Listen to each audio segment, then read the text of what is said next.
Louis-Camille Giannotto, sergent détective, retraité depuis 18 ans du service de police de la ville de Repentigny. Tout a commencé au mois de mai 1962. J'ai appliqué au service de police, j'ai passé l'entrevue et j'ai été accepté comme policier-pompier. À ce moment-là, de 57 à 62, on était 7 au service de police. On passait régulièrement devant le poste de police qui était l'hôtel de ville. Et si la lumière rouge était allumée, bien là, à ce moment-là, on arrêtait pour voir où il était l'appel et on se rendait sur les lieux.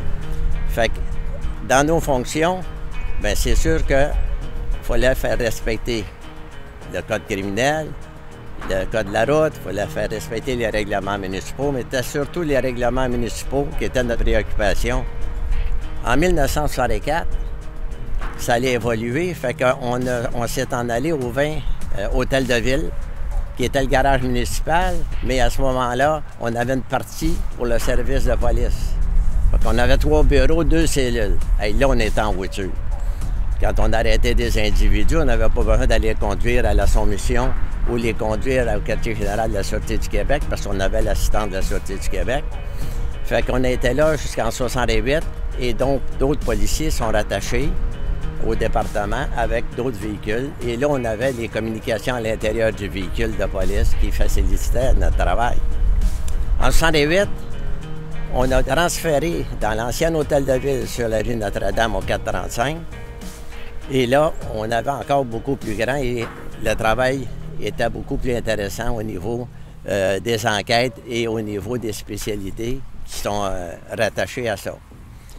Pour le service des incendies, bien, à ce moment-là, il a été transféré au garage municipal et par téléphone, parce que là, à ce moment-là, il y avait des répartiteurs qui nous appelaient à notre domicile et ils nous disaient où était l'incendie, on s'en allait à ces lieux, on s'habillait à ces lieux, puis on combattait l'incendie. C'était peut-être pas ce qu'il y avait de mieux, mais ça fonctionnait. L'ambulance, à ce moment-là, c'était l'ambulance de M. Champagne qui avait le salon funéraire. Il s'avait grillé d'une ambulance pour nous aider à transporter les blessés à l'hôpital de Gardeur. Puis quand c'était pas trop grave, mais là, on les transportait avec notre véhicule de police. Le 27 juillet 1967, au Parc Saint-Laurent, il y avait le Centre d'art de Repentigny. Et je regarde ces 4 colonnes de ciment qui me font vivre des moments douloureux. Ce 27 au soir, le service de police a reçu un appel comme quoi que le centre d'art est à la proie des flammes. Les policiers, premiers répondants, sont rendus sur les lieux et l'alarme a été donnée pour que toute la brigade d'incendie se rende pour combattre. Le feu avait pris naissance en arrière du salon d'habillement pour les spectacles. Sur les lieux, on a constaté qu'on avait 3 personnes à l'intérieur qui n'avaient pas pu sortir, car il y avait tellement de fumée dense qu'on pouvait couper au couteau. Et comme on n'avait pas, dans les termes de pompiers, de Scott Air Pack, on a essayé avec des mouchoirs sur notre nez et notre bouche de rentrer pour aller leur porter secours, mais on n'entendait pas crier, on n'entendait rien à l'intérieur.